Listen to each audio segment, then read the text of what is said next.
It has been decided. If you have been waiting for the answer of that press conference, of that question from that journalist to that Rashid Khan, we are now at the end of that question. Pakistan are the second best cricketing nation in Asia, eyeing for that number one spot. My boy Salman Ali Agha and his 15 boys, including Mike Hesson. Pakistan demolish Afghanistan. Not a chance, not a prayer for the Afghanistan batsmen and bowlers. It was over. The game was over way before it ever happened. Match winner, Mohammad Nawaz, an alumni of this podcast. Bashar will add the video of Mohammad Nawaz and us playing cricket together. Ever since Mohammad Nawaz has been on this podcast, his fortunes have changed. He's a different player. What did we talk to him about? We'll let you know all those secrets and more on this podcast. With me, as always, my brother, my co-host, Bashar Sayed. Back-to-back Player of the Series awards for Mohammad Nawaz. What an incredible comeback to him in the Pakistan team. We were missing a all-rounder who could bat in the top 6 and bowl 4 overs. Insert Shadab Khan.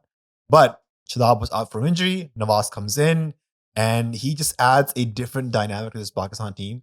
So much criticism on his selection. Friendship 11, this, that, Parchi. The Pakistan-India final. We heard it all. Yep. We heard it all. But right now, Mohammad Nawaz is in his redemption arc. Truly. He is redeeming himself of a few performances that maybe a few months back, if you asked people of what do you think of Mohammad Nawaz, probably 3 matches come to your mind. The first one being the Pakistan-India match in the Asia Cup, where he's bowling the last over to Hardik Pandya. We lose that match. And then probably the match that everybody remembers is the game against India at the World Cup in MCG, where he's bowling to Virat Kohli. We lose that match. And then the game against Zimbabwe, the following match in that same World Cup, where we needed like 3 off 3, and he plays a dot ball, gets out, and we lose the match on the last ball. So right now, I'm really happy for Nawaz. This has been a phenomenal comeback. He is a genuinely top lad. And I'm just really glad that he's coming back and performing and delivering, I'd say, beyond expectations. Yeah, totally. I think what his role was, where he was suited as, what he's done in the past few months for the team of Pakistan has been nothing more than a miracle. And stuff like this does not happen to players like Mohammad Nawaz. He was booted out not once but twice on many allegations. One of them being, he's just too close to Babar Azam. Babar Azam coming out. Today everybody was talking about it, and I was one of the people who actually tweeted from Backward Point's account saying there used to be a guy who used to say, "Tu mera match winner hai." Even Agha in the post-match, someone asked him, Babar Azam said once that Nawaz tu mera match winner hai. Thoughts on that? He's like, Babar said it, he's probably right. He's probably right. Yep. This is the thing that I love about Agha right now. We'll talk about Agha, why he's the right person for the right job right now. But just on Nawaz a little bit more, I think his redemption arc should be studied. The amount of effort he's put in, the hard work that goes into playing for Pakistan at this level. Agha said in his press conference, it feels like I'm playing with 12 men when I have Mohammad Nawaz in my team. When he goes into bat, he's a proper batsman, and when he goes into field and as a bowler, he's a proper bowler.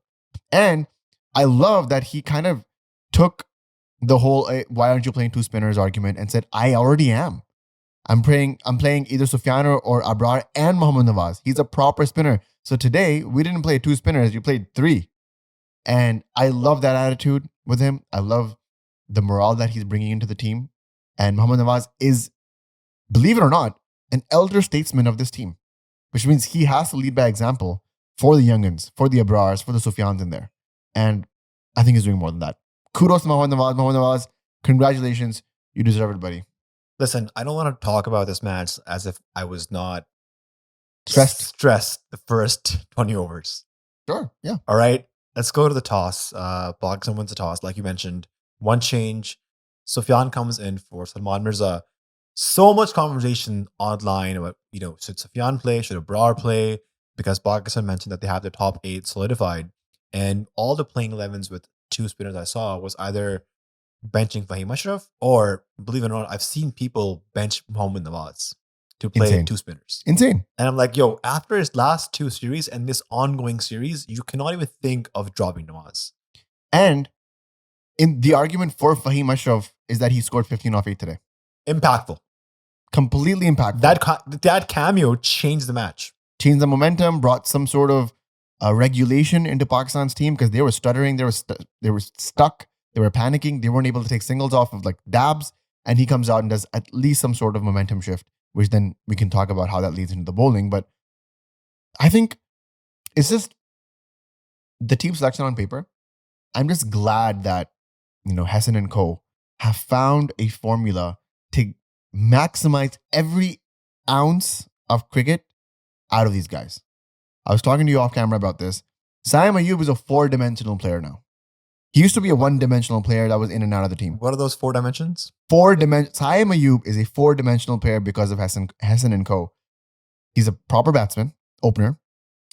He's a bowler, gives you good overs in the middle. Again, today, 3 for 10. He's a good fielder on point, reliable icon. Finger down, please. Sorry. He's an icon. Karachi icon. Karachi agenda, he's a Karachi icon. This is only under Hassan and co that he can come out and flourish like that. Ever since the management shifted, captains shifted, Pakistan played that 3-0 against Bangladesh at home, things have looked bright. It may be 3 steps forward, 1 step back, 3 steps forward, 1 step back. But if you zoom out, the trajectory is going the top right of the curve, bro. There's a video circulating online of Mike Hassan on his own YouTube channel where he's dissecting Pakistan's series against New Zealand. This is the series where Pakistan toured to New Zealand under a brand new captain, brand new squad. And he's talking about the challenges that Salman Agha is going to face as Pakistan captain. And one of the big challenges he mentioned on his whiteboard was media noise. And he mentioned that Pakistan has to block out that media noise and just focus on the process. And it seems like ever since he's taken over, he has blocked out all that noise on social media and he's just focusing on what he believes is the right thing. Talk about team selection. What we heard is that Pakistan has this process where before every match, there's 3 to 4 guys who go on the pitch. They take a look at it, assess it, and they then decide what a power score here could be, what the playing 11 should be. They give their contributions.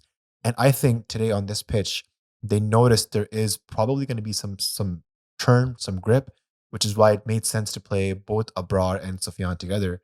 And coming into Pakistan's innings, they batted first because all the games in this tri-series were won by teams batting first. So it just made sense if you win the toss, you bat first, put on a good total, big total, and defend it. So I was watching some of the toss analysis, some pitch reports, and Bazid and Ramiz were like, 180 is a good score. Oh no, 190, 200 is a good score. Insane. And as I'm watching this match, I'm like, okay, how is Pakistan going to get 180, 190? Like, who are they going to attack? Because Afghanistan is also coming on with 4 spinners, Ghazanfar, Rashid, Nabi, and Noor Ahmed. So when we lost Farhan up front, firstly, I don't know what Farooqi was doing there, but one ball around the wicket, other ball, he goes over the wicket. And then the third ball, he goes around the wicket, bowls him. Saad Farhan has been exposed with the ball that's coming in. I think he's been dismissed by Farooqi all 3 times. I have to double check on that, but he's been bowled all 3 times, for sure. Right. So there is something. Look, I'm not going to sit here and say that this was a peak, pure performance from Pakistan cricket team. No. There are cracks, there are flaws, obviously. But as long as the trajectory is moving upwards, I can see how they can overcome those things. And we'll get into all that. We'll get into the Mohammad Haris of it all. We'll get into everything, the Hassan Nawaz of it all. But as it stands right now, there does seem to be a cohesive message from the top to the bottom about how these guys are going to play and what type of cricket are they going to play. I bet you a lot of money. I mean, there's no way to prove this. So, whatever. I can bet you $1 billion. I don't care. Because I have to compare this to what cricket we've been seeing in the past 5 years from Pakistan. If this was a Rizbar playing game, I don't think Pakistan would have made more than 100. It's a long pause. I was just hearing. It's a long pause. I was Do hearing. you agree or disagree? I agree with you. I was hearing Moin Ali and Adil Rashid on their podcast, Beard Before Wicket. They had AB de Villiers on as a Beer guest. or beard? Beard Before Wanted to. Wicket. Yeah, my beardy boys having some beer. I don't know. I heard you wrong. My bad. Please continue. And so they were talking about how at one point in that 2019 ODI World Cup, England lost to Pakistan, they lost to Sri Lanka, and they had to win 2 back-to-back matches to qualify for semis. And Wayne Morgan said one thing: I'd rather us lose in the same way that we're playing for the past 3 years than us change the style of our play to suit these conditions. So Agha's message is something very similar, where he wants these guys to play a certain brand of cricket as long as he's captain. Yeah. He's going to go out there, he's going to back them. And we've seen, I think our top 8 hasn't been touched unless due to injury for the past 2 or 3 series. Yeah. So there seems to be a clear plan here. There's a lot of backing by the management with these batters. But I'd be lying if I said Pakistan did not look under pressure.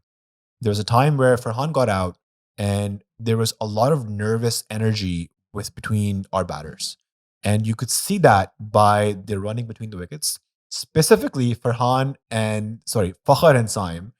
I just think these two are not comfortable running amongst Together. each other. Because that's the chemistry itself. Yes. You need to have like this blind faith in your partner as you're running to know that this guy has the right judgment to make the right call. And I don't have that with you, by the way. At least, I think you should know this. At least 3 to 4 run-out chances in this entire innings where if the throw was better, if there was a direct hit, our batters were dead.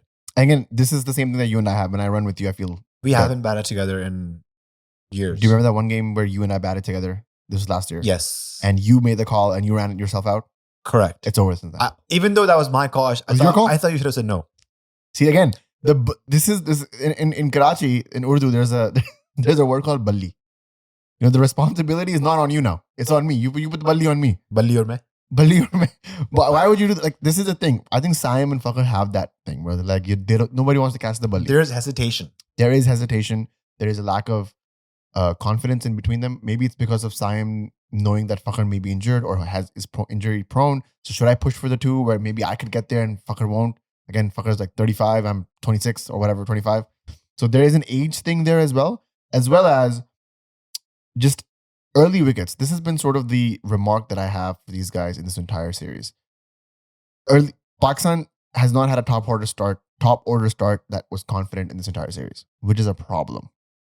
I would say that their power play scores haven't been that bad. Exactly. They've consolidated even though wickets have fallen, which is a different thing, which is a new thing, which I like. But at the same time, Simon, Farhan, even though they had a few starts in West Indies or Florida, I should say, but here in the UAE, they haven't really clicked like they should have. Maybe it's Farhan trying to acclimatize to the surfaces or whatever the case may be. Maybe it's turning too much. They haven't had the start that they've wanted, and then that puts the pressure on the top order to the middle order. And that's where things have started falling apart. I don't think this will be the case for the rest of the Asia Cup, which we can talk about as well. But I think this is something to note. This entire series, the openers did not get going as they should have. Saim had a very soft dismissal, gets caught at cover by Noor Ahmed. And then Fakhr Zaman gets out to a pretty straightforward leg spinner by Rashid that spun off a length into his pads. Hassan Nawaz showed some intent early on. He scored a 4, he scored a 6, but then gets out trying to counter-attack Rashid Khan. I thought he was just going across the line, probably not picking Rashid as he should have, but he was very quick on the back foot when there was a short ball. Also kind of got lucky because it was a misjudged catch in the boundary. Yeah. That could have been caught if it was a better fielder. Yep. Saim just in this series, 14, 69, 0, 0, 11, and 17. So kind of getting starts, kind of not getting starts, but at the same time, not really converting. I don't think this is 100% reflective of what Saim can do in this Asia Cup, which is going to be important because I believe this is going to be Saim's first game against India. Yes. Because he didn't play against them in 2024, right? No. So this is going to be Saim's first game against India. The vibe that I have from him, the things that I understand, you know, the universe that he lives in, which is he wants to be the best cricketer ever that Pakistan has ever produced, ever, full stop. And then move on to his best cricketer ever. He will take that challenge head on. And this is not an India preview, but what I'm trying to say is these numbers are not entirely reflective of what we will be going to see as the Asia Cup commences. Yeah, I think Pakistan's opening start is very critical. And Agha mentioned that he's kind of happy that Farhan didn't score all his runs in the series because I guess the law of averages suggests that he understands that. He's going to score runs in the next Asia Cup coming up. Farhan, 21, 8, 18, 16, and 0 today. So these are the 5 scores that he had in the in this tri-series. Agha mentioned that it's kind of like playing with 12 players if you have Nawaz Nawaz, in your team. yeah. But then if you add Haris in that team, it's like you're playing with 10 guys because you're one player short. That's mean, bro. I'm That's just so being mean. honest. Haris again shuffled in the batting order, went at number 5, and I thought a better matchup was probably Nawaz at that end because you would have a left-right combination. And Haris comes in, plays a couple of deliveries, swings for it. Why? Okay, so let's talk about Mohammad Haris. I think he lacks game awareness. He Pause, lacks pause. situational awareness. Pause. Agha was asked this question. So let's hear it from the horse's mouth, right? Agha was asked this question in the press conference about Mohammad Haris. And he said, look, Mohammad Haris at number 3 was man of the series against Bangladesh at home 6 months ago, right? He scored a century at that number. The management and the team, I wanted to check the number. The management and the team has asked him to move his space and sacrifice his position so that we can have a different order playing and basically change his entire definition into a finisher / slogger at the end. Which is clearly not working out. I agree. It's not working, but Agha believes in Haris. And in Agha we trust. I think all of this ring of bad performances in a row, something's got to give. Will it be against India? Will it be against Afghanistan again? Will it be against whoever in the Super 4 in the Asia Cup? I don't know. But there is a big knock coming, and an important knock coming from Mohammad Haris very soon. His confidence seems shaken. Like he's not walking the same way that he used to back in the day where he was scoring runs. And, we had a chat with him in Florida. He seems a bit desperate to get runs. He knows there's a couple of keepers right behind him knocking the doors. And if he hasn't scored this coming Asia Cup, his spot in the team is a big question mark. And any player does not want to get dropped because the process to get back in the team is a long one. Go back to domestic, score runs there, top there, go to the PSL, get picked there, score there, and then come back in the team for maybe 2 innings. And Haris has already made his comeback. This is like his second or third comeback. And this is going to be tough for him if he gets off here. So he understands the weight of the pressures that he has. Now, let's talk about what is wrong with what Haris is trying to do here. There's nothing wrong with slogging and hitting and intent and all that. We know what it is. What he's not doing is settling in. Today, he played a shot that you and I, as club cricketers, can tell you that's a wrong shot to play against Noor Ahmed. Why would you go across the line? Especially if you're not picking him. No one is picking Noor Ahmed in this. He did not concede a single boundary against Pakistan this entire tri-series. So that means that there's big question marks. See him off. Get 5 singles. That's totally fine. That's respect on Noor Ahmed's name. Respect on you for not being an idiot. Take your time. The thing with Haris is I think his ego also gets in the way sometimes. He thinks he's a big player, which, whatever, that's arguable. He knows that, there's something obviously with the Pathans and the Afghanistan players, there's always something chitter-chatter, bitter-batter going on. So there's that rivalry within itself. And I'm not making excuses or anything, but I think sometimes that gets to him, at least, Mohammad Haris. And I think he needs to be a bigger player than that and put that stuff on the side and focus on his form and focus on how he's going to get runs and what are the methods to get those runs. Settle in, take 10, 15 balls. When he came into bat, Bashar, there was a lot, I think there was about 9 overs or almost 10 overs left, which if I wanted him to play those 10 overs straight. If he played 30 balls, Pakistan would have finished at 150 plus. I think it's also realizing that when you come into bat, it's 69 for 4 in 8.2 overs. Yep. This is probably not a 200 pitch. Yes. So you need to realize that probably a more realistic total on this conditions is probably like 150. And Haris made the same mistake against England in the T20 World Cup final. That MCG pitch was like a 160 pitch. Pakistan almost made a meal with making 130 odd. Yeah. So imagine if they had 150, 160 on the board, it could have been a different total. But it looked like Haris was going for a 200 plus score, which wasn't realistic there. Yeah, totally. And don't even bring that final up because there was a maiden, I think, that Sharjah played. Or was it Haris? So one of these people played a maiden in that game. Har against Rashid. Yeah, don't even remind me that. But with Haris, at least, I can say that there's definitely long conversations being had with Mohammad Haris, with Hassan, Agha. Whatever Agha said in the press conference, he wants to back his guy, which I respect totally. But there are long conversations happening with Haris, understanding his game, understanding his psyche. One thing we asked Hassan when we met him in Florida was, so how are you actually talking to these guys? Which is a very important psychological cross section of how coaching is actually being done in the Pakistan camp, because a lot of these guys, famously or infamously in Pakistan, that Pakistanis have a lot of ego. Good, bad, ugly, whatever. You could be the best player. You could be freaking Sohail Khan, who's coming in the World Cup and saying "Kohli apne ghar ka hoga." Like, everybody's got an ego. So you gotta have a coaching staff that can work with that. And I believe the way that Mike Hessen told us that he talks to these players is there's just questions. He's not telling them what's wrong. So like he'll go to a fucker and he'll be like, "So how'd you get out today?" And the fucker will be like, "Oh, I was logging in and I got top edged." Okay, was there a better shot to be played in that moment? And fucker might answer, "Yeah, maybe I should have gone inside out, whatever it is." He basically is trying to get the player to fix his own issues by talking to them. This is what psychology 101. Like, if you talk to a therapist, this is how they do it. And I think those types of conversations are necessary, important, long overdue if they haven't already been had, which I don't think is the case. But Mohammad Haris needs to have a lot of introspection, because if this Asia Cup he doesn't show up meaningfully, then they might be curtains.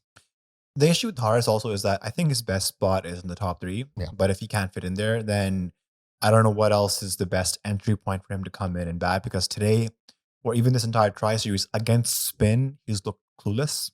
Absolutely had no idea what's happening. But who actually kind of knew how to play spin this season? Name one guy. Maybe Agha. Maybe. Agha looked okay. Agha looked okay. He was only targeting Rashid Khan. Yeah. So nobody knew how to do what to do with Noor Ahmed.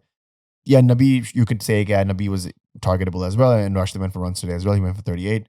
So for the most part, people didn't really know how to pick up spin. Noor Ahmed has just been like but Haris struggles to even get singles, right? Yeah. Like the game against UAE had their early ball, 4 dots to him, then he gets out sweeping on the 5th ball, and that was a maiden wicket over. Yeah. Sorry, no, there was a single at the first ball. Sorry, my bad. But I totally agree. Like, there is something to be said about Pakistan's inability to play spin. Now, let me put an asterisk to that, because they got 27 off Ghazanfar, they got 38 off Rashid Khan, and they got 28 off Nabi.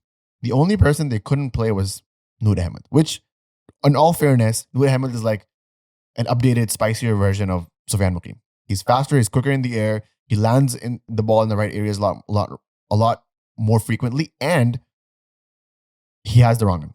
He also gets a lot more turn. A lot more turn. Yeah. There were a few balls where Salman Agha had no idea what's happening. It turned back into him, and he was just dumbfounded. Yeah, that's a really good word to use, because a lot of these players were just dumbfounded with what Noor Ahmed was doing, which is insane, because I love a good spin, and Noor Ahmed looked genuinely terrifying to me. Like, I would not have any idea what to do with him. You know what he reminded me of? When you and I used to go to our cousins and we used to play terrace cricket. We used to play cricket on the terrace, and obviously you don't roll your arm over when you're playing terrace cricket. It's one-on-one. You're like 10 feet away. You're just like, khade. That's what it felt like. The ball would, like, one of our cousins would just use the finger, and it was like literally this angle. If you're watching us on video, it was this like flick angle where he would turn the ball in and out from the same angle. I don't know what he was doing, how that magic worked, and it would break miles. It would break miles, and it was one tip out, so you touch it and you're done. But Noor Ahmed reminded me of that kind of fear of that going into bat and like, oh, how am I gonna defend this? That's how it felt. And I guess well negotiated. You only gave him 2 wickets, but at the same time, like, you have to find ways to get runs on Rashid and Ghazanfar and Nabi, which I still think they were able to do. Not bad. When Haris got out, Pakistan was 72 for 5 with 9 overs to spare, and I think that's when the partnership between Nawaz and Agha was the one that set the matchup. I kind of overheard Agha speak to Nawaz, and I also did some lip reading. I'm not a massive expert at lip reading, but I think I heard him say one thing where he said, "Let's take the game deep and we can cover it in the end." So the idea was to, even if they get like 4-5 and over, towards the back end they can cover it up, and I think that's when they probably decided where 140, 130 is a good total here. And at one point, I think Agha was 12 runs off 23 balls before he takes on Rashid Khan for back-to-back sixes, which sort of helped his strike rate cover up and get Pakistan to a more respectable total.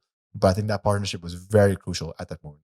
Yeah, 40 runs off 32 balls was that partnership. And then after that, Fahim comes in, gives you 18 off the next 12. So there is momentum being carried forward from that partnership all the way to the end. And I still believe that, like, China 52 ball, 2 runs off 3 balls, that's sacrimonious. That's insane. He is a better batsman than that. He has shown us that he can do better than that, just blindly sweeping and slogging and everything that comes his way.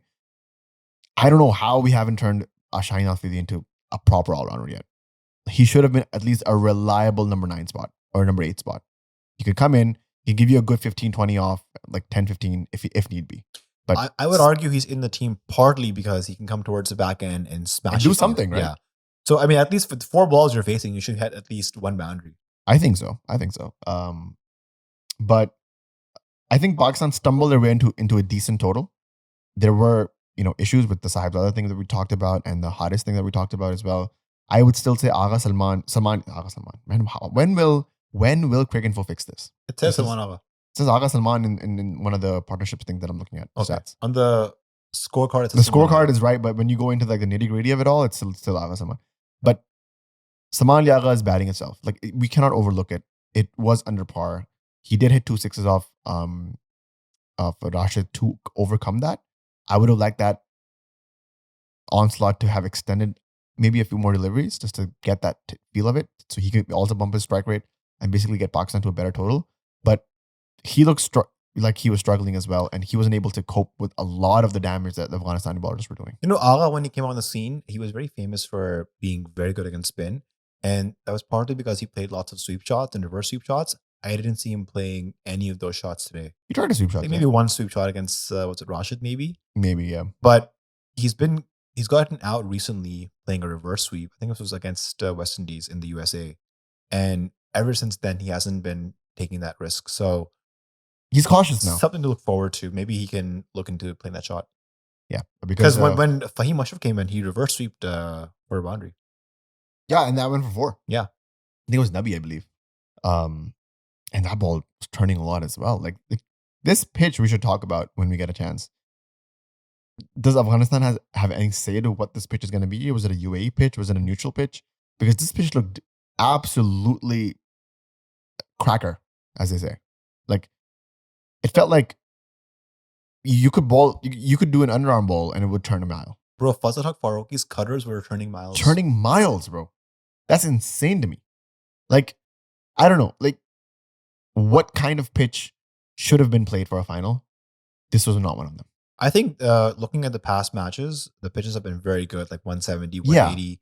Pakistan scored 200 here as well. So that's the sort of pitch you would expect. And I think today's was just out of syllabus. I don't think Agha or Rashid Khan had analyzed this pitch to behave this way. Yeah, because after you see the game, after you see the first innings, do you think that 140 is respectable? When I saw the ball Something to do. gripping and turning, and when I saw Pakistan has Abrar, Sufyan, Nawaz, Saim, Agha, I was like, okay, maybe we can pull this back. Also, I was relying more on Afghanistan to screw this over more than Pakistan playing really good cricket, because Afghanistan, yes, good team, great bowling attack, but their batting lineup is inexperienced. They crumble under pressure, and that's exactly what happened today. So where was the pressure? Was it? Well, it was a 141 on the final. board? They had lots of supporters in the crowd, and I just think they probably got it to their head. Does at the 141 at any point stress them out? But once you lose wickets in the power play, then you're like, okay, how do we actually go about chasing this down? Let's talk about it. Let's talk about Pakistan's bowling, because it was remarkable. I think the way that they pulled it back all the way from the top, all the way to the bottom. Even Saim's 3 overs, 10 runs were exceptional. Shaheen's wicket early on. Gurbaz was the key batter. Let's talk about all the bowlers that were used today, because I think they could all get a little segment of themselves. Let's just start with Shaheen Afridi. Shaheen Afridi in this series, let me just pull up the numbers for you. Don't you want to talk about our friends Yashi Sports in the meantime while I pull this up? Sure. I mean, Something to say? I typically just bring them up, but you're telling me to talk about them. I'm triggering you. This is very unlike of me. I'm not good So, when you put me on the spot. so you're saying that you don't have anything to say for your brothers? How about you take it with the Yashi Sports thing? Me? Yeah. No, I don't think the fans want me to listen. They don't want my version of the Yashi Sports ad read. They want you. I met at Costco yesterday night after Share lost their game. I went to Costco and I met Ghufran.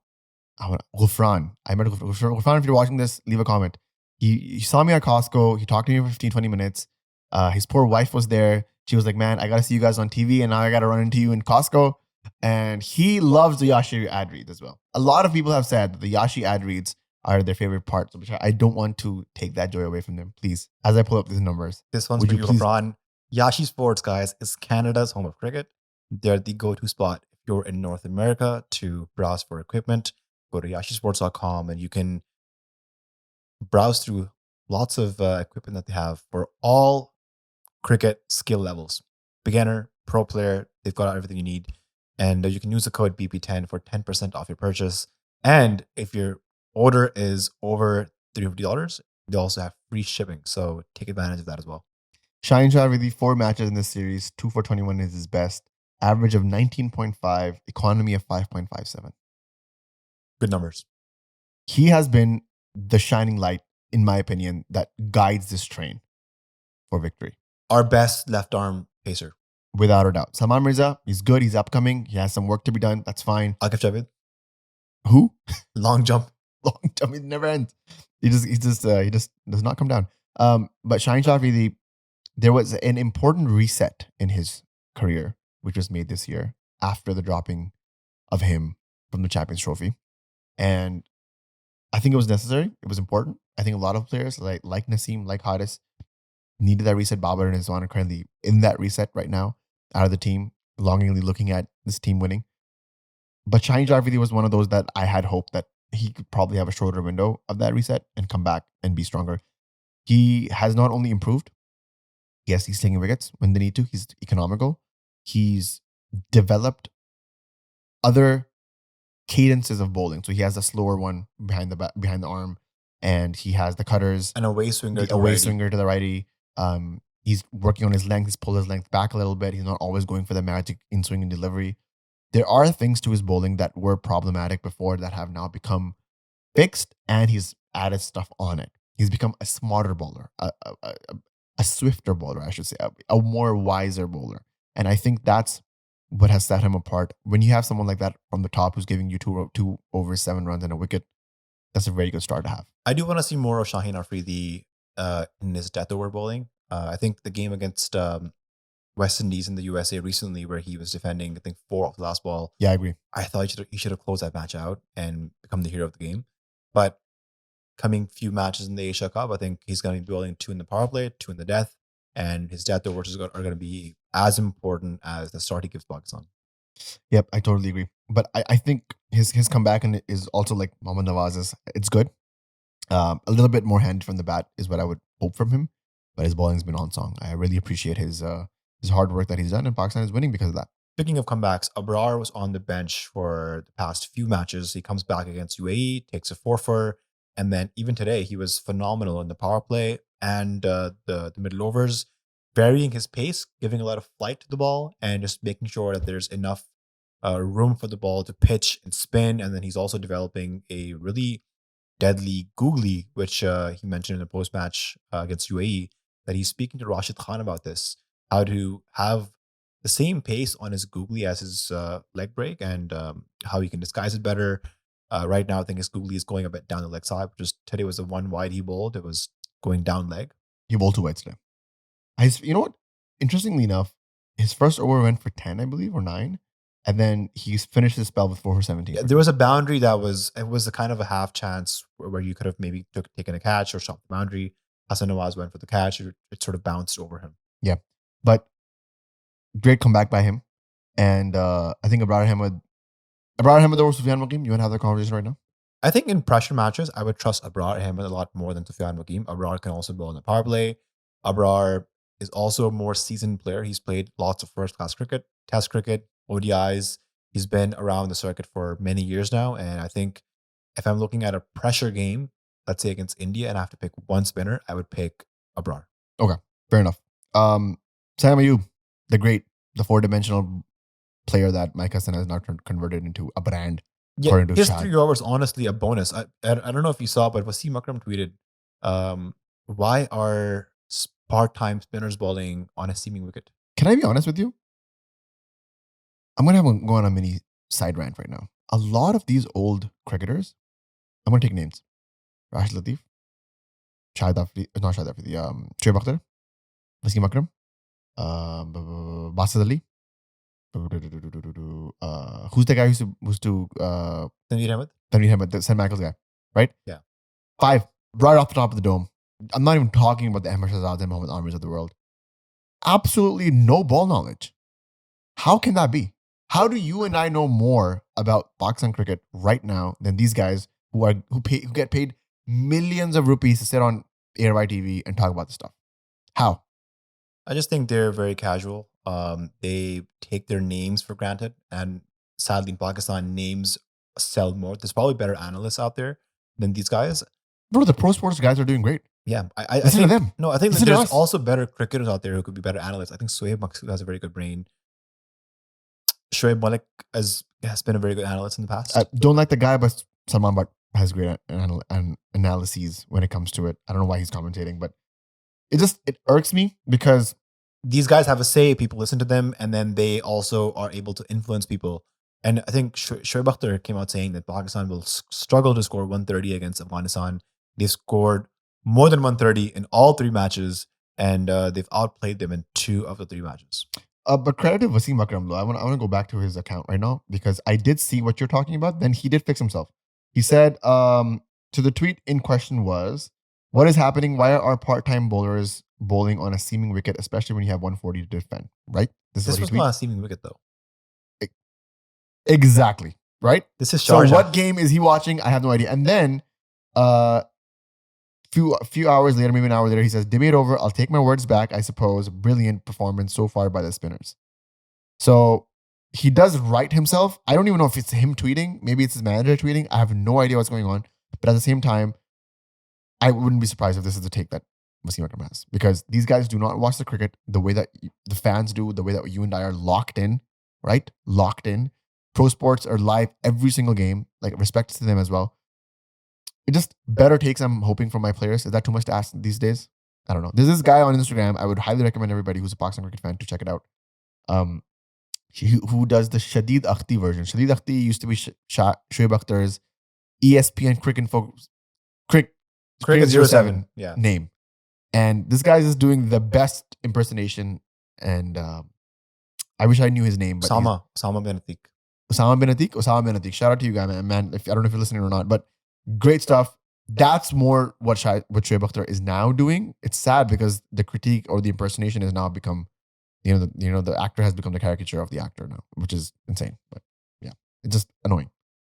Let's go to Mohammad Nawaz, the star player of today's match. I think his over, where he takes a hat trick, I think he takes 2 in a row, then he comes back for his 3rd over to get another wicket. That was where basically he dented any and all chances Afghanistan had. I think he bowled very smartly given the conditions. He was bowling at the right pace, dropping them at the right lengths, letting the ball spin. And as someone who has faced Mohammad Nawaz, Please talk about it. I can tell you, Cook. he has variations. He has the arm ball. He uses the crease very well. And I'm just very happy that he came out and took a hat trick. The 3rd Pakistani bowler to take a hat trick in T20Is. Can I ask you to guess the other 2 bowlers? Oh my God. I'd be shocked if you get both of them. You'll be shocked. Backward point trivia. Guess the other 2 bowlers aside from Mohammad Nawaz who have taken a hat trick at T20Is. Okay. Sayyid Ajmal. Nope. Naseem Shah. Nope. That's test, I believe. Naseem Shah. Test. Okay. Can I get a hint? Is it other spinners? It's more recent. It happened recently. Like I would say recent, like the last 7 years. Last 7 years. Imad Wasim. No. They're both pacers. They're both pacers. Amir? Nope. Give me one. One is an all-rounder. One is in Amir Jamal. Nope. Was that close? Yes. Ooh, okay. Fahim Ashraf. Yes. Okay. All right. See, people were already screaming and yelling at me. How could I forget Rana Fahim's hat trick? Who was it against? Was it Bangladesh? Sri Lanka? Sri Lanka? Yeah. Okay. So Sri Lanka and Rana Fahim Ashraf and Mohammad Nawaz. And then there's another fast bowler, I believe. Yes. He's from Sindh. Oh, Shahnawaz Dani. No. Oh, shoot. Babar Ahmed? Used to be an express pace bowler back in his day. What? Clocked upwards of 152 kilometers. Mohammad Sami. But it reminds you of him. Hasnain? Yeah. Hasnain. Really? Yeah. Hasnain took a hat trick? When did this happen? Yeah, it has happened. When? Against who? I think 2020 has happened. I think Shut- maybe against Sri Lanka or Bangladesh. Shout out Asnan, bro. This guy's low-key creeping in. But Asnan, Fahim Ashraf, and now Mohammad Nawaz. The three randomest people of all time taking hat-tricks for Pakistan. Shout outs. This was the best hat-trick that I've seen because it was in a final. It was a crunch match, low scoring. You go in there, you just put the game on one side, like Agha said in the press conference. There was no chance after those 2 overs because he took 2 back-to-back in his first over. And then in the second over, he took 2 again. And the hat trick wicket was actually more because of Mohammad Haris and his talk quick about that. stumping. Now, Haris, his batting is one side. His keeping has been great. He throws his leg out. He throws his hand out when he needs to. He puts the body behind the ball. He's also And- helping Agha moving the field here and there. Yep, because he's also a captain, so he sees things through that lens as well. Swift, absolutely lightning behind the stumps today. That hat-trick ball was all Haris because the ball was moving quickly in the air. This guy was just millimeters out, and he was just able to take the bails off. Shout out to Haris for that, and Nawaz take the hat-trick, man. Afghanistan lost 5 wickets for 4 runs. They were at one point 28 for 1. Then they became 32 for 6. At one point, Mohammad Nawaz's figures were 4 for 1. 4 wickets, 1 run in 2 Wow. overs. Wild. Crazy. Yeah, I think his comeback this year has been phenomenal. I think 11 matches, 20 wickets, economy of just around 6. Insane. And considering that our next tournament, Asia Cup, is in the UAE, the next Tournament World Cup is in Sri Lanka, these conditions are going to further suit him. So I hope he stays within the team for the next few months. Of course, yeah. I don't think he's going anywhere. Why? Do you know it's something that I No, don't know? no. I'm stressed out. No, he's here. He's here. Why do you say it so like threateningly? Like, I hope he's okay. Like nothing happens to him in the next 6 months. Well, Shadab Khan is doing his rehab. That guy's making chicken, bro. Like, did you see his story today? He's cooking. He's having the time of He's his life. cooking? New dad. He's cooking in the literal sense. Yeah. He's a new dad. He's just chilling, man. Having a vibe. Afghanistan get out for 66, which We can is talk about Sufi. their second lowest total in their entire T20I career. What about Sufi? Sufi Mack was he was good. Chill. He was good. He was on song. 2.5 overs, 2 for 9, 9, yeah. 13 dots. What are you gonna say, right? What are you gonna say? I think he took a lot of the lower order wickets because they brought him in so late. Yeah, he took the last 2 wickets. They brought him in from I believe the 13th over or 12th over or something like that. Sufyan gets Noor Ahmed, the fellow left arm wrist spinner. Yeah. Left arm wrist spinner. There's a lot of attitude happening between Rashid Khan and Sufyan. I don't know if you saw that. Yeah. Saw Actually, that. Rashid Khan and a lot of the Pakistan players, like his celebration was, I thought it was a little strange. Which one? That's what he does all the time, no? Yeah. Or is that because you're saying that it was a special celebration for the boxing players? Like, there was some Not tension special, but I think there was a lot more aggression. There's definitely tension between Rashid and Agha. I'll say that. I didn't see them like shaking hands or anything, or being very cordial after the game. Agha hit him for 2 sixes, which I think Rashid took personally, and 2 sixes on 2 occasions. 4 sixes in the entire series. He was the only one who actually challenged Rashid for who he was and sort of made a meal out of him. And Rashid didn't like that. So Smashing Rashid 38 in this match was it was a lot. a lot. I think that's somehow where, His last over went for 16. and that's where I think the game sort of started to slip away from Afghanistan here. But Look, all in man, all- I'm just really happy with this new Pakistan team, this new management. Mike Hesson under Mike Hesson's coaching, 14 matches, 10 won, 4 lost. Series win against Bangladesh, against West Indies, and now a tri-series win against UAE and Afghanistan. Now, these are very small steps. We are revamping our entire approach and mindset in this format. Rizbar got 5 years, 4 major tournaments, and so we can't be judging these guys from like 1 tri-series or 1 Asia Cup. I want to give these guys the next few months before we can sit back and be like, okay, what we tried didn't work. Maybe we should think of doing something constructive. I just want to talk finally about Mohammad Nawaz and the Player of the Series award that he got. He scored 120 runs this series in 5 matches, and at an average of 30, struck rate of 133, and he took 10 wickets. Briganvo's most impact player, Yeah, number 1. MVP. What it is, man. It's what it is. But that's what happens when you come on backward point, guys. That's what you know. It was honestly just talking about the fandom of it all, the Patreon chat was alight. Everybody was just beaming, having a great time. There was a moment where it got kind of quiet in there, and the boys were just a little bit hesitant of like, saying something. And I'm not allowed to say anything about boxing cricket because I jinxed them. So I was also quiet. But as soon as the wickets came in tumbling, everybody was rejoicing. I think this is an important moment for Pakistan cricket fans to come together as one. There's been a lot of division in just the Pakistan cricket fandom, right? Right now, there's a whole thing on the internet going on the establishment of Pakistan cricket being against Karachi guys, because Karachi has not gotten a single game in 3 series, from whatever the schedule has been announced.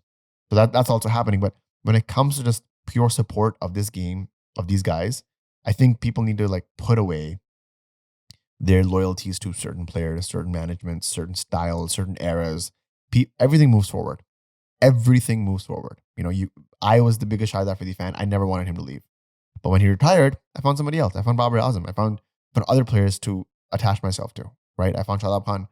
And now they're out, and I'm finding different players. Now I see Saim Ayub, and I love the way he plays, and I love what he represents for Pakistan cricket. My direct message to all the fans, if they listen to this part of the podcast, is that I hope you find a way to support this team despite of the individual loyalties you may have. Because at the end of the day, if Pakistan wins, they win, we all win. The vibe that was on the internet today was such fun and wholesome. I need more of that as the Asia Cup comes in, because they're going to be tough games. There's going to be a lot of banter. India's not going to be easy to beat. Afghanistan, Sri Lanka, Bangladesh, they're all tough teams. And it's going to be tough. So I'm hoping that whatever we've gained in these past few months, I hope the spirit remains for the Asia Cup. Actually, I really enjoyed watching today's match. It took me back to when you were kids. You were watching the match together. Our dad was there too. Yeah. And just Mikhail was there too. A phenomenal Freaking out. And Mikhail was playing cricket. Yeah. He was batting, and I was bowling to him between the match. Also a different stress level there. But just going back to why you started watching the sport, why you love cricket, why you love the Pakistan team, and today they were again mercurial, unpredictable, and unexpected. I hope that we can have a Pakistan team one day where they can be more predictable, where we can expect the best performances every time they go on the field. And, come this Asia Cup, I'm excited. I'm amped. This is going to be a big tournament. It's going to be actually a real test for the Pakistan side when they're playing better sides, top sides, under pressure, and matches that actually matter. Like today's match was probably the most pressure match they played in the last 6 months. Yeah. Because there were stakes at hand. Yeah. So, when you're playing India in the Super 4 or Sri Lanka or Bangladesh, whatever, it's going to be a lot more stakes. There's less chances of error, and everybody has to be at the top of their game. Yeah, totally agreed. We're going to do a proper Asia Cup preview. We're going to do a preview for all the big games. Asia Cup Daily is coming, guys. So let's go. Be prepared for that. Vishal is going to come in with brand new trivia like we did in the PSL dailies. There's going to be a lot of fun for you guys to participate in. And we're really looking forward to it. The Asia Cup campaign starts officially for us from Tuesday. So it's going to be a ball. Maybe even before Tuesday, we're going to do the preview tomorrow night. So it's going to be a lot of fun that way. The stats tell us that 69% of you guys watch us without being subscribed, which is honestly like, it hurts my feelings. So please go out there, subscribe. If you've come to this part of the podcast, you're a fan already. You may hate us, you may hate our takes, but this is the time for you to support, subscribe. Congratulations to all the Pakistan cricket fans. Commiserations to all the Afghanistan cricket fans. UAE math did not UAE math, unfortunately, for you guys. But Pakistan cricket, onwards and upwards from here. It was a good win. We put our heads down. We work hard. Get the Asia Cup in. Let's get it. Cheers, guys.